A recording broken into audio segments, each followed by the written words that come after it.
Morning everyone, in this video I'm going to cover the beliefs and teachings on the sanctity of life and have a look at which is more important, sanctity of life or quality of life.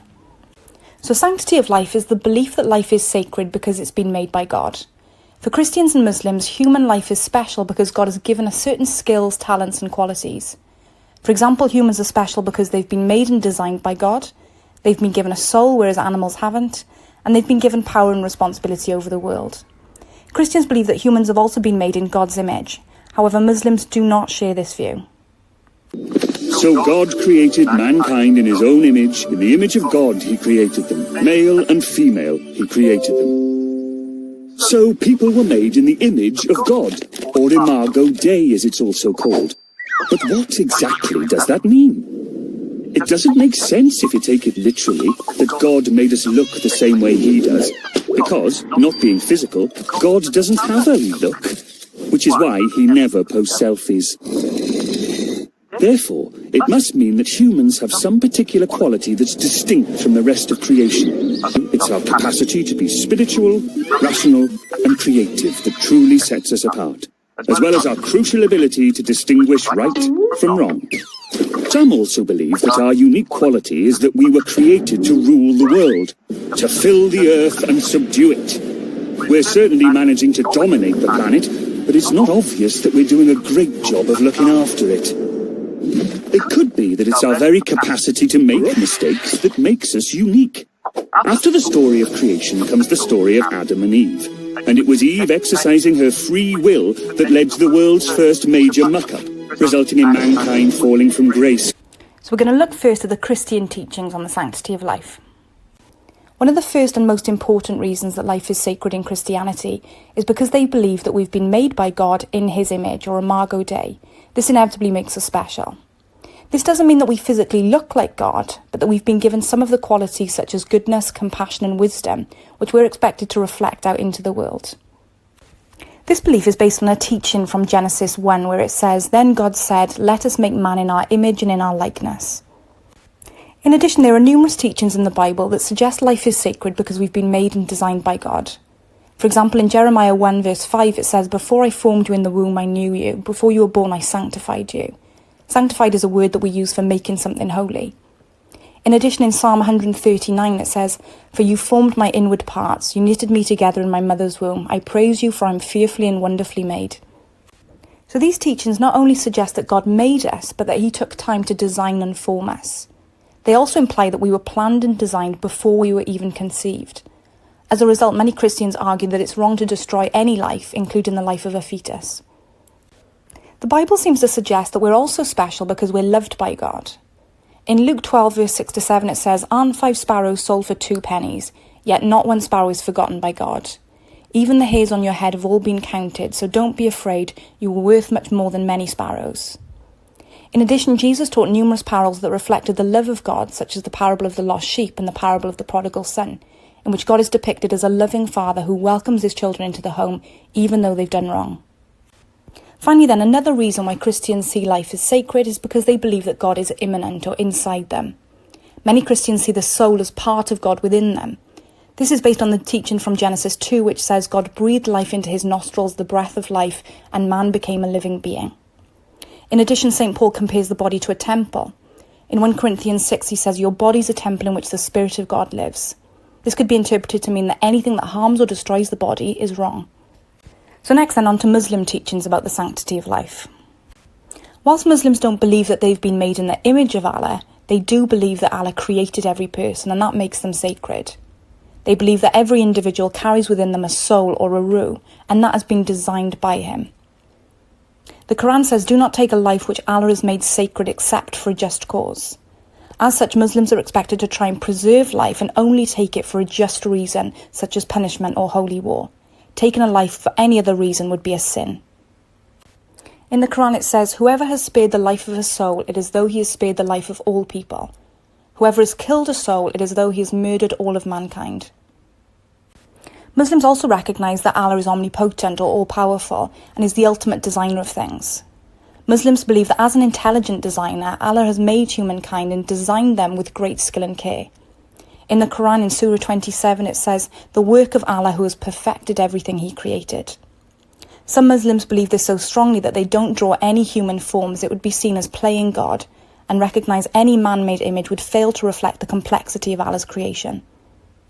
Muslims also believe that life is sacred because they believe that every person has within them a soul. That soul was given by Allah in a process known as ensoulment. This is the point when the soul enters the fetus. There's a disagreement within Islam as to when that happens. Some say it happens after 120 days, others say after 40 days, and others say it's when the fetus has its first voluntary movement. A relevant in the hadith suggests that the moment of ensoulment is at 120 days. It says, every one of you is collected in the womb of his mother for the first 40 days, and then he becomes a clot for another 40 days, and then a piece of flesh for another 40 days.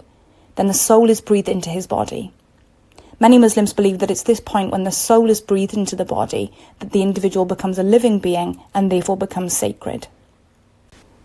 In this unit of the paper, you could be asked about non-religious or humanist points of views, particularly in the D question. As humanists don't believe in God, they also don't accept that the value of human life comes from God. They also don't accept the view of a soul and therefore reject things like the afterlife, heaven, hell and purgatory. Because of this, they can't technically believe in the traditional definition of the sanctity of life, the belief that life is sacred because it's been made by God. However, that doesn't mean that they don't see life as somewhat special. Instead, humanists believe that we only have one life, and when we die, that's it. For them, this makes human life special because it's the only life we're ever going to get.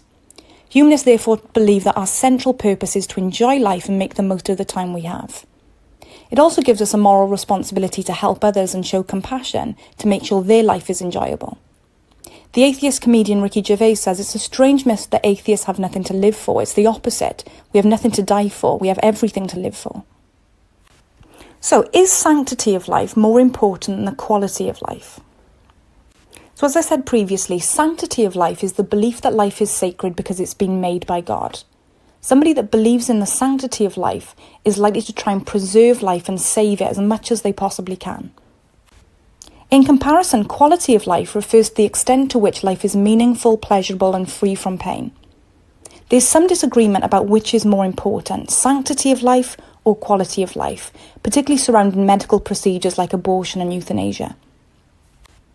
While supporters of the sanctity of life would argue that all life is precious and sacred and should be saved at all costs, supporters of quality of life would argue that if someone's not able to live life comfortably due to illness or conditions, then they should have the choice to end their life.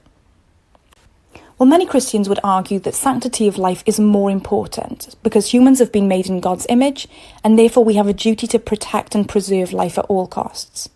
Any action that damages or destroys human life could be seen as disrespectful to God.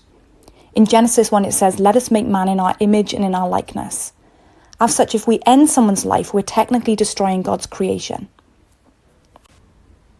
In addition, both the Bible and the Quran make it clear that life is special because it's been made and designed by God. In Jeremiah 1 it says, "Before I formed you in the womb, I knew you. Before you were born, I sanctified you." Similarly, in the Quran, it says, "The work of Allah who has perfected everything he created." As such, the sanctity of life and preserving it is the most important thing. Any action that destroys life, such as abortion or euthanasia, is destroying what God has made and could be seen as playing God. In addition, many religious believers would argue that their sacred texts and holy books tell them that they need to preserve life, which arguably implies that the sanctity of life is more important than quality of life. For example, in the 10 Commandments it says, "Thou shalt not kill." In the Quran it suggests that those who preserve life will be rewarded, saying, "Whoever has spared the life of a soul, it's as though he's spared the life of all people." It also says, "Do not take a life that Allah has made sacred." These teachings tell us that we have a duty to preserve and treat life as sacred. Finally then, many Catholics would argue that maintaining the sanctity of life is one of our most important duties from God. As this duty comes from God, it's absolute or fixed and can't be broken. Natural Theory by Thomas Aquinas suggests that humans have a privileged position because we've been made imago Dei, or in God's image. He argued that we have 5 primary precepts or rules. These are to worship God, to live in an ordered society, to reproduce, to educate, but also to preserve life. This shows that sanctity of life is vitally important. On the other hand, though, many liberal Christians may argue that we need to look at the interests of others and do what's best for them. And sometimes that requires us to look at their quality of life.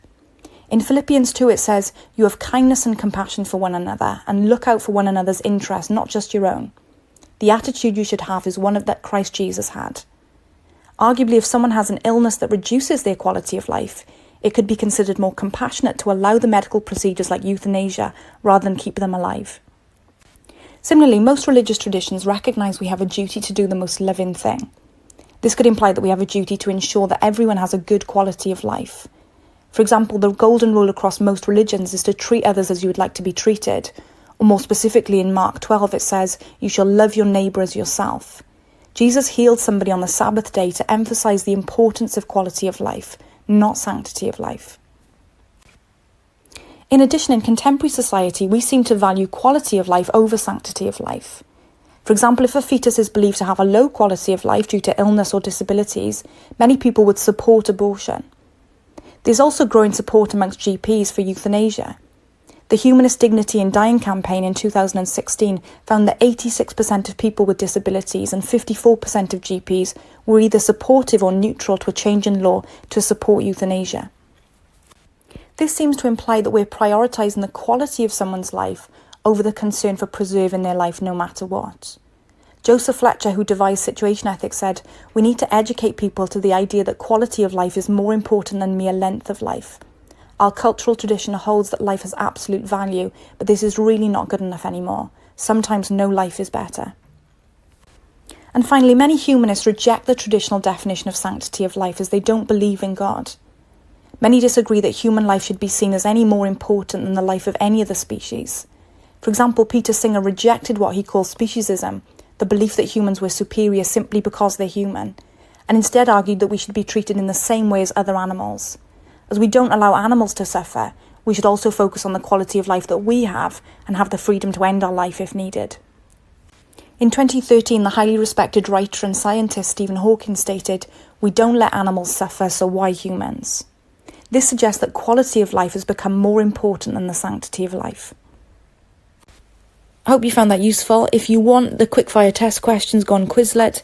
If you want the potential exam questions, then look through the next slides. Good luck.